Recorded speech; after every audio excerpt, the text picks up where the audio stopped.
Okay, here comes the first. Trying to find a good marker here. Here comes the first of two very important lectures. I know a student emailed me and said, I'm not very good at history. Please slow down and write as much on the board as possible. So I've definitely wrote as much on the board as possible. Not sure if this is going to help you or not, but let's just say culture includes history. History is the study of everything that's happened. And in order to understand what's happening now, we do have to look at things that happened years ago. As much as possible, I try to not emphasize names and dates, but nonetheless, right now you've got to be sure and you've got to be confident that you're talking about the 16th century and the resurgence of the English culture, which European culture was sort of in a slump, if you want to call it the Dark Ages or the Middle Ages, or the diseases and the accidents, the climate, things were going badly for them. They, going into the 16th century, continued to have a lot of the same problems that would not be solved. So we will have to talk about that in the second lecture, which will be coming tomorrow and Wednesday. So you make sure that you get the information from that one too. But today we're just going to focus on the things that I emphasized in class. The royal family of the Tudors, the stability of Henry VII, the crazy behavior of Henry VIII, what his motivations were, what his personality was like, and how he changed the course of English culture forever. And his family largely managed the entire 100 years where England was under pressure from other European countries, and they had constant, what was going on, I need my black pen here, what was going on here is, and it was happening in other countries too, so don't get me wrong, but the disease, the plague kept coming back.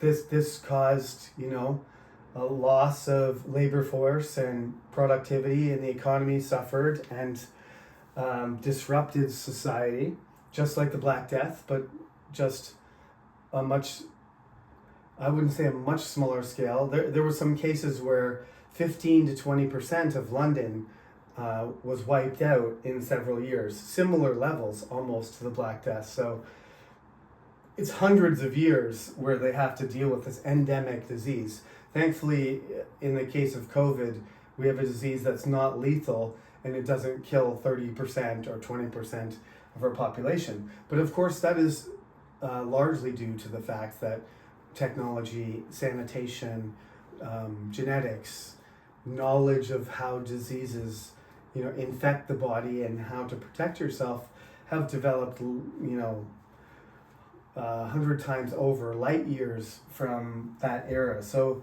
I told you before, London's average age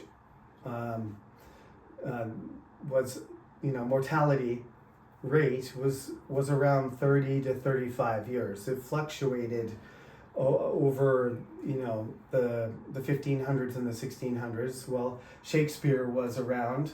The mortality rate was higher during the Black Death, but this is still, it's still a slow population increase, and it's not going to really take off until Shakespeare's around, and then there's going to be a problem because suddenly, remember, when the Black Death happened, there was too many workers, and now there was not enough workers. Excuse me.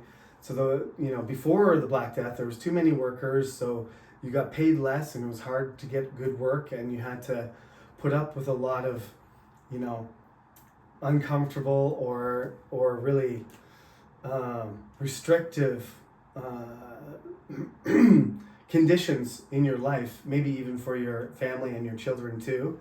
But the Black Death and the years leading into Henry VIII's period had largely made it so labor was more valuable. But again, the population started to increase, and the reaction by the government was that these people are lazy and they just can't find jobs.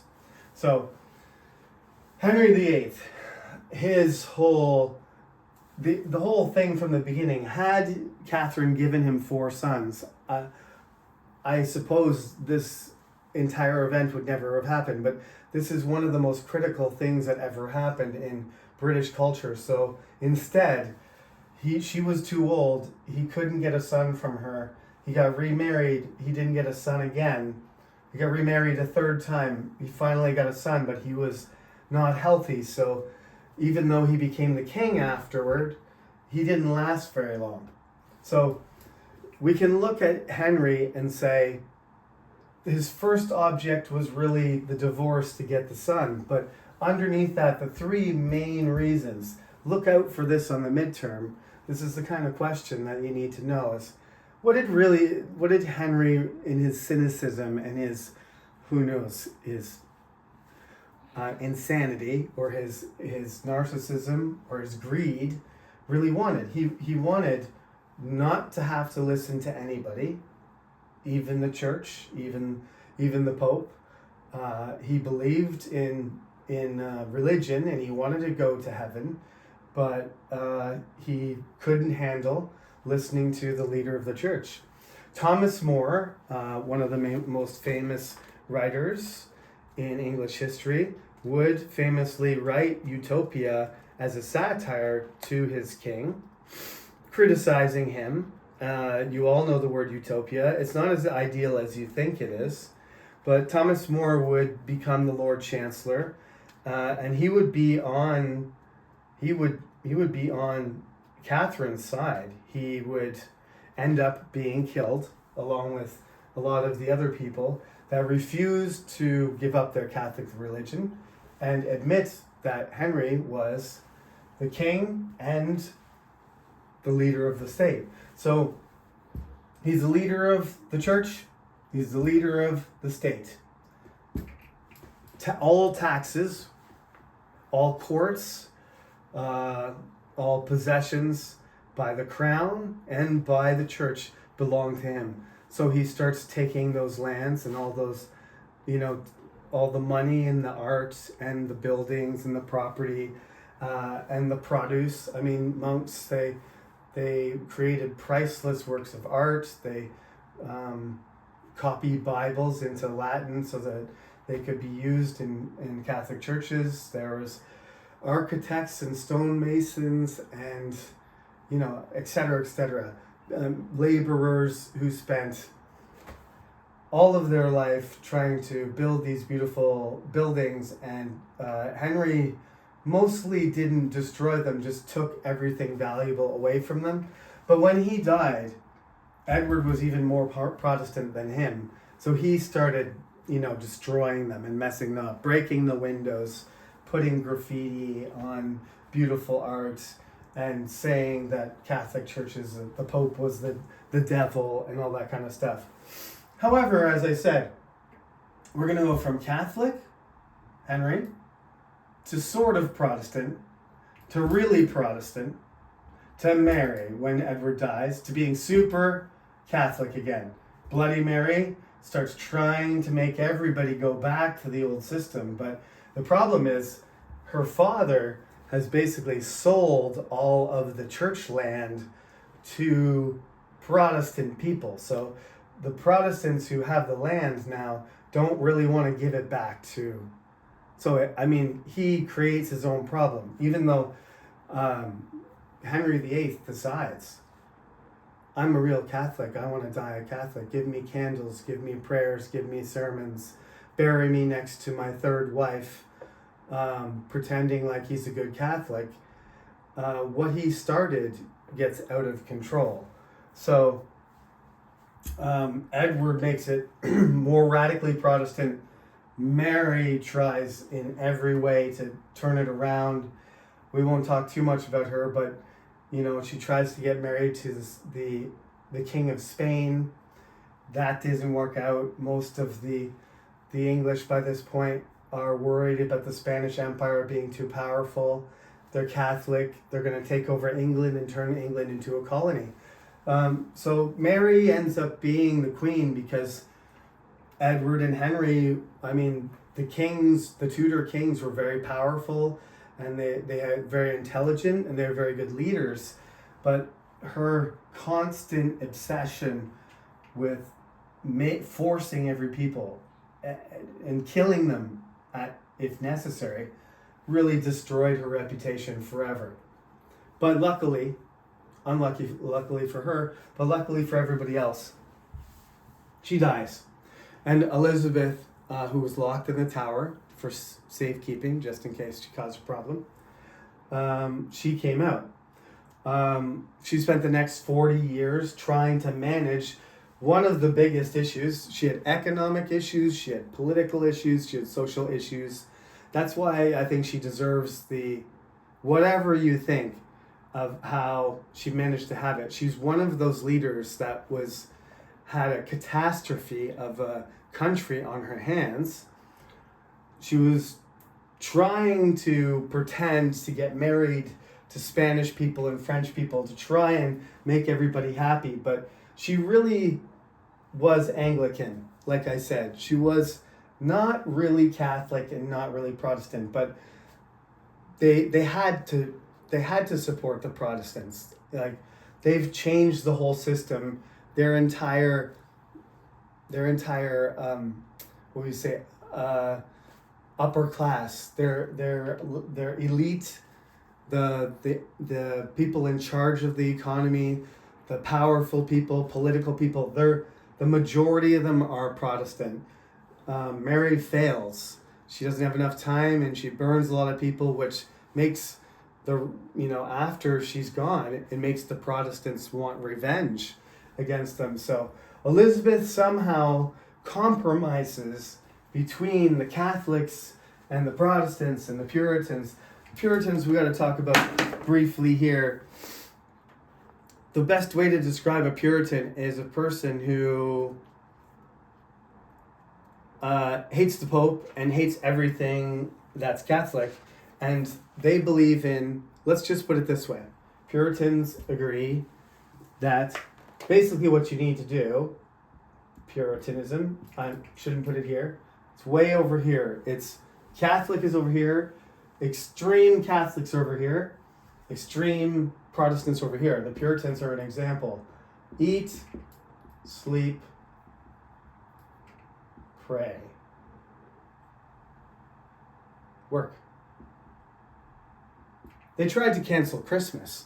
They don't like drinking. I told you when I described the difference between, the best way to describe it is Catholic, drinking, festivals, saints, Pope, celebrations, large church, big communities, lots of buildings, activities. Puritans, go to church, sit there for 3 hours, read the Bible carefully, work, don't enjoy anything, no sex, no parties, no drinking, no dancing.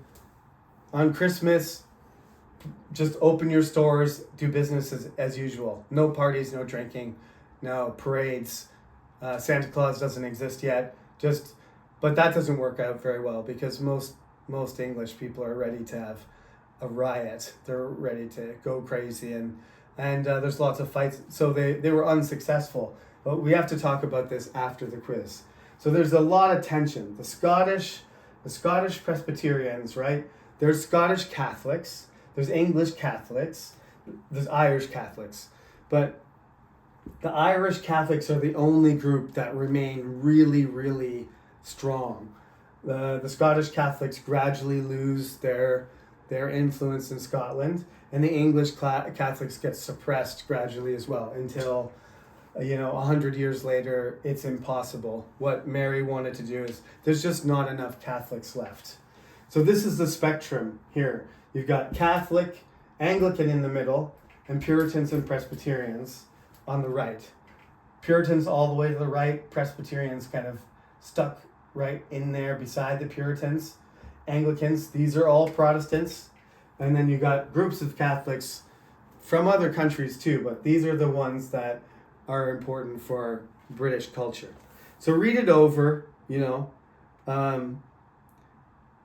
look at how I describe them as killjoys and how they want to establish very strict, old-fashioned rules that are very unpopular.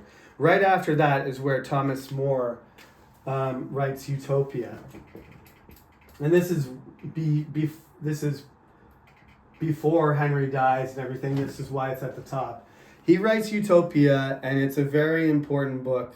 He writes it in Latin first, but then he writes it in English.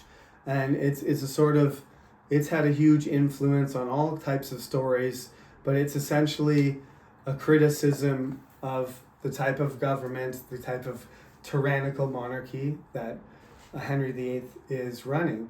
And Thomas More is a dedicated Catholic. He dies believing that he was right to continue to serve the Pope and not to pledge allegiance to the King of England, which was a shame. Plus, because he was such an effective lawyer and government officer, and he just got rid of him. So these are the things. I'm gonna make a list, a complete list, which I would like you to remember about. But just consider: disease, religious content, war, and financial problems are what Elizabeth is dealing with, right? So remember, when you come across questions, why did Henry VIII divorce? There's more than one reason. Not just because he hated his wife, not just because he had a son, but there's more than one reason. So consider that, right? Henry VII, the king before Henry VIII, I told you, the whole country was a civil war. He settled it down. He saved money. He stopped wars. He made the kingdom sort of solid and stable for his son, to rule. And then Henry messed up the religion, took all the money he could, fought wars with France, hurt his leg so he could, never hunt properly again, divorced his wife, killed as many people as he could, and just absolutely destroyed everything. His father must be a very unhappy ghost, okay? Queen Elizabeth did certain things to raise money, and there's some problems that she has to overcome. I'm going to talk about the next lecture is going to be basically Queen Elizabeth and Shakespeare, okay? So a little bit about piracy, a little bit about the Spanish Empire attacking, but that's the whole next one, right? So I'm not going to tell you about Shakespeare and Queen Elizabeth anymore. But I just said, look at the book, look up at the Puritans. What do the Puritans do? These are easy questions to answer. London, I told you in class, London in 1600 was getting larger and larger. It's disgusting, it's dense, the buildings are not organized, there's no regulations. You can make buildings that are too tall, you can put too many people. The sewers are not, there's not any real sewers unless they're Roman sewers that, are so bad in Paris, They basically have these holes that have to be dug out and sort of removed to the countryside. There's no flow of human waste out of there. So in the center of, the center of England, there's even, people living on bridges across of the river, and sometimes the rivers collapse, and sometimes boats capsize, and sometimes there's people, drowning in garbage. It's just, how could you live a healthy lifestyle? Why would you ever go there? But again, it is the connection to international trade, and those people who live in the Upper West Side, near the government or past Westminster, all the garbage and all the wind blows all the disgusting stuff towards the east. So like it's still the case in London, that West Enders have nicer places and all the rich people live in the northwest, because all garbage flows towards the east. So it's the East End where the docks are and all the density is, and all the industrial sort of development, manufacturing and trading go on. And it's the wealthy, and the parliaments, and the investors, and the fortunate, the educated, the churches, until Henry. A lot of those nice houses in the West End of London, they were owned by archbishops or priests. Okay. Yeah. What else can I make sure you know?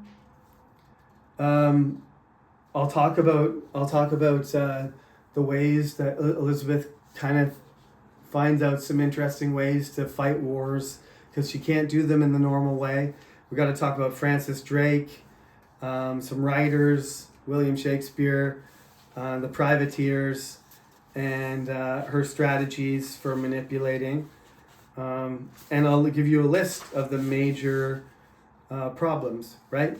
So pay attention to the next lecture, which will be more about how Elizabeth managed to, even though there's a lot of problems, she was so intelligent and so capable that she was able to keep the kingdom going, with some very creative ideas and some luck and some very talented, explorers, and there's many other things. She was, her character, we have to respect.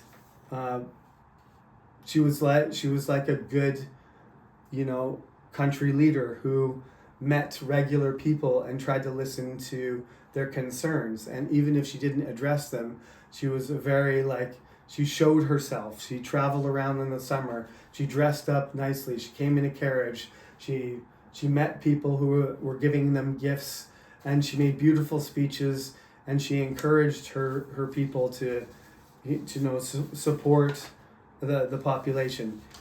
So there was a lot of admiration for her. Okay, so the second lecture will add to this and sort of fill out the rest of the questions you need to know for the quiz. But that's a lot of it there, including the lecture on, there's maybe 30% left for the next lecture.